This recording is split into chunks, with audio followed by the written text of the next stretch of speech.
একটা ছোট্ট উদাহরণের মাধ্যমে আমরা জারক বিজারক সহজেই চিহ্নিত করতে পারব।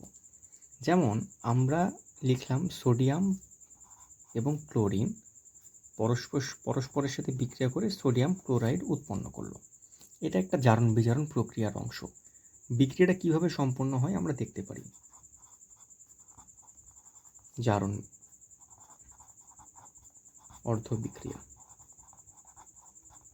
তাহলে এখানে যে সোডিয়াম আছে ধাতু, এই সোডিয়াম একটা ইলেকট্রন ত্যাগ করে সোডিয়াম আয়নে রূপান্তরিত হয়। তাহলে এটা জারণ অর্ধ বিক্রিয়ার অংশ। আমরা জানি জারণ প্রক্রিয়াতে কোনো অণু, পরমাণু বা আয়ন ইলেকট্রন ত্যাগ করে। তাহলে সোডিয়াম ইলেকট্রন ত্যাগ করেছে, সেহেতু আমরা বলতে পারি সোডিয়াম একটা বিজারক। তাহলে বিজারক জারণ অর্ধ বিক্রিয়া থেকে আমরা পেলাম। এখন আমরা লিখব বিজারণ অর্ধ বিক্রিয়া।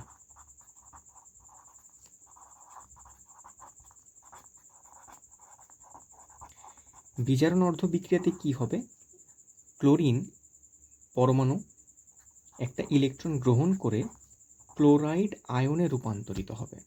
তাহলে জারণ অর্ধ বিক্রিয়াকে আমরা 1 নম্বর ইকুয়েশন দ্বারা আইডেন্টিফাই করলাম এবং বিজারণ অর্ধ বিক্রিয়াকে আমরা 2 নম্বর ইকুয়েশন দিলাম। এখন 1 নম্বর ইকুয়েশন এবং 2 নম্বর ইকুয়েশন যোগ করে দেব। সোডিয়াম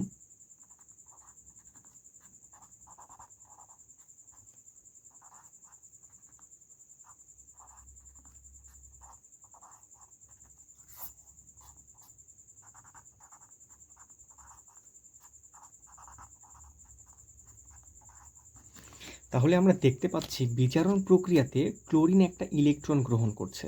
তাহলে ক্লোরিন এখানে জারক হিসেবে কাজ করবে। ক্লোরিন জারক হিসেবে কাজ করছে এবং এই জারকটা বিজারণ অর্ধ বিক্রিয়ার অংশ, যেটা আমরা প্রথমে উল্লেখ করেছি। এখন জারণ বিজারণ বিক্রিয়া আমাদেরকে সঠিকভাবে জানতে হলে জারণ সংখ্যা কিভাবে নির্ণয় করা যায় সেই বিষয় সম্পর্কে আমাদেরকে জানতে হবে। জারণ সংখ্যা নির্ণয় করার জন্য আমাদেরকে বেশ কিছু জিনিস মাথায় রাখতে হবে। যেমন গ্রুপ 1-এ যে সমস্ত মৌল আছে তাদের জারণ সংখ্যার মান +1। গ্রুপ 1-এ যেসব মৌল আছে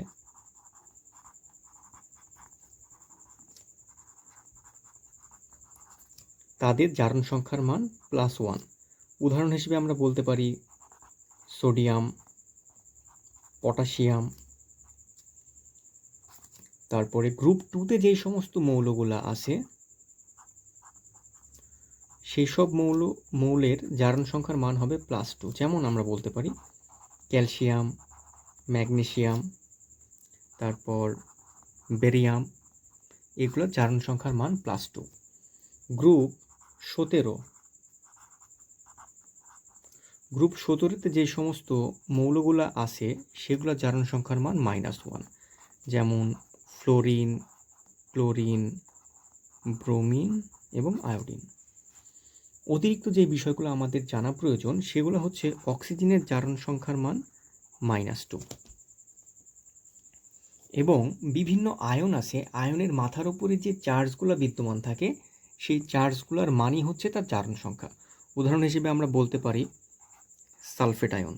সালফেট আয়নের মাথার উপরে আমরা দেখতে পাচ্ছি 2টা নেগেটিভ চার্জ, তাহলে এর জারণ সংখ্যার মান হবে -2। আমরা সেই বিষয়গুলো এখানে জানার চেষ্টা করছি যেগুলো জারণ বিজারণ চ্যাপ্টারে দেওয়া আছে। আমরা এর বাইরে জানতে যাচ্ছি না। আমরা আশা করি এই জিনিসগুলো যদি আমরা জানি তাহলে যে কোনো যৌগের কেন্দ্রীয় পরমাণু জারণ সংখ্যার মান আমরা বের করে ফেলতে পারবো এবং জারণ বিজারণ বিক্রিয়াতে জারণ সংখ্যা কিভাবে নির্ণয় করতে হয় সেই বিষয়টা আমাদের জানা অতীব জরুরি। এখন আমরা কিভাবে জারণ সংখ্যা নির্ণয় করা যায় সেই বিষয় সম্পর্কে জানার চেষ্টা করব। আমরা একটা যৌগ লিখলাম, সেটা হচ্ছে পটাশিয়াম পারম্যাঙ্গানেট। এখানে কেন্দ্রীয় পরমাণু ম্যাঙ্গানিজ এবং এইটা জারণ সংখ্যার মান আমাদের বের করতে হবে।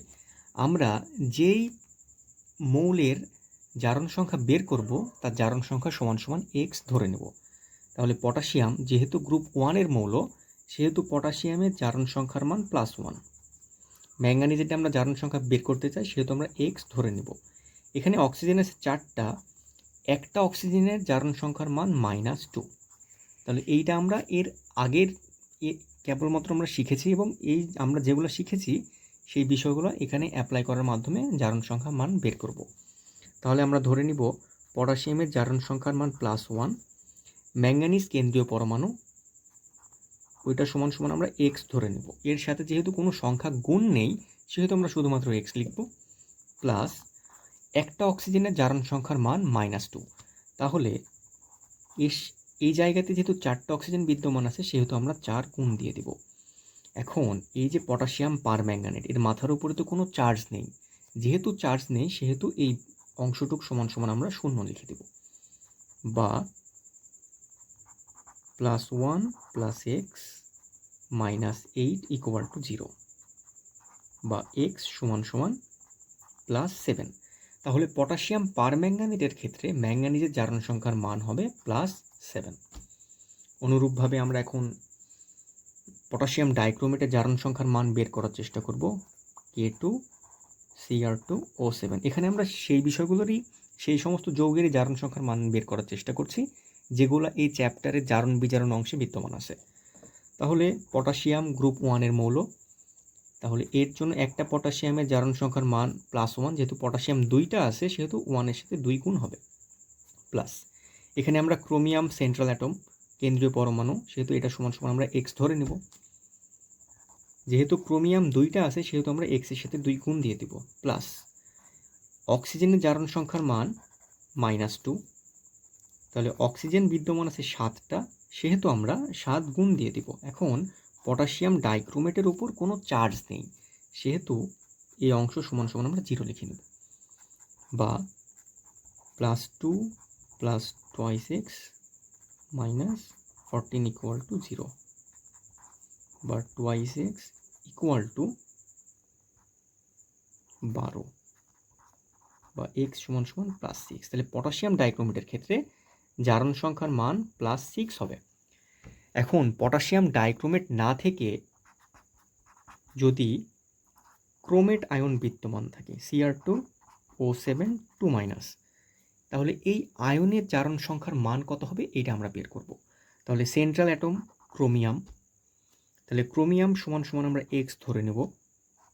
2টা ক্রোমিয়াম যেহেতু বিদ্যমান আছে এক্স এর সাথে 2 গুণ দেব, প্লাস একটা অক্সিজেনের জারণ সংখ্যার মান -2, অক্সিজেন বিদ্যমান আছে 7টা = এখন এই যে ক্রোমিয়ামের এই অংশটুকু তার মাথার উপরে যেহেতু 2টা নেগেটিভ চার্জ আছে তাহলে এই অংশ সমান সমান আমরা লিখব -2, বা 2x -14 = -2, বা 2x = 12, x = +6। তাহলে এইভাবে আমরা জারণ সংখ্যার মান বের করতে পারি। এখন আমরা যদি বলি অক্সালিক অ্যাসিডের জারণ সংখ্যার মান আমাদের বের করতে হবে, তাহলে অক্সালিক অ্যাসিডের সংকেতে আমরা জানি C2H2O4। এখানে সেন্ট্রাল অ্যাটম হচ্ছে কার্বন, কার্বনের জারণ সংখ্যার মান আমাদের বের করতে হবে সেহেতু আমরা এক্স ধরে নিব, x × 2, প্লাস অক্সিজেনের জারণ সংখ্যার মান +1, তাহলে +1 × 2, প্লাস হাইড্রোজেনের জারণ সংখ্যার মান +1, অক্সিজেনের জারণ সংখ্যার মান -2। যেহেতু 4টা অক্সিজেন বিদ্যমান আছে সেহেতু আমরা এখানে 4 গুণ করে দেব। এই যৌগটার উপর কোনো চার্জ বিদ্যমান নেই সেহেতু ইকুয়াল টু আমরা 0 লিখব, বা 2x + 2 - 8 = 0, বা 2x - 6 = 0, বা x = +3। তাহলে আমরা অক্সালিক অ্যাসিডের জারণ সংখ্যার মান বের করে ফেললাম। অনুরূপভাবে অক্সালিক অ্যাসিড না দিয়ে যদি অক্সালেট আয়ন দিত সেক্ষেত্রেও আমরা জারণ সংখ্যার মান বের করতে পারবো। যেমন যদি দেওয়া থাকে C2O4 2-, এইটা অক্সালিক অ্যাসিড আর এইটা হচ্ছে অক্সালেট আয়ন। অক্সালেট আয়নের জারণ সংখ্যার মান আমরা কিভাবে বের করব সেটা আমরা এখন দেখব।